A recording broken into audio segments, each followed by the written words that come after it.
Dans cet épisode, je vais te parler du personnage Maestro. Dans cet univers alternatif, les événements futurs ont évolué de manière radicale. Après une série de conflits et de catastrophes, le monde est devenu une société post-apocalyptique. La guerre nucléaire, l'effondrement des gouvernements et la montée en puissance de héros et de méchants ont laissé place à un chaos généralisé. Maestro est le résultat d'un futur dystopique où Bruce Banner, après des années de lutte contre sa propre nature, a sombré dans la folie. Hulk a évolué pour devenir un dictateur tyrannique contrôlant une ville appelée Megacity, avec une poigne de fer. Son intelligence a considérablement augmenté, lui permettant de planifier stratégiquement tout en conservant une puissance surhumaine, surpassant largement celle du Hulk classique.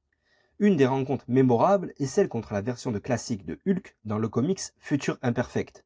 Maestro, en tant que tyran, considère Hulk comme un rival, mais aussi comme un symbole de ce qu'il aurait pu devenir s'il n'avait pas succombé à sa noirceur. Leur combat est aussi une lutte idéologique. Hulk veut la liberté et la justice, tandis que Maestro veut la stabilité et le contrôle.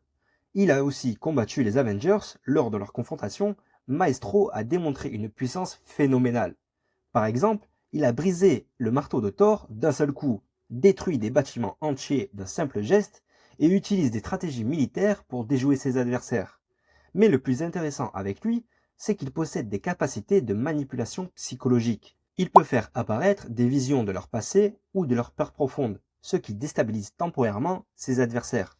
En résumé, Maestro Hulk est une version cauchemardesque de Hulk. Son histoire est celle d'un héros qui a été corrompu par sa propre force, devenant une incarnation de la destruction et de la domination, illustrant la frontière fragile entre héros et monstres.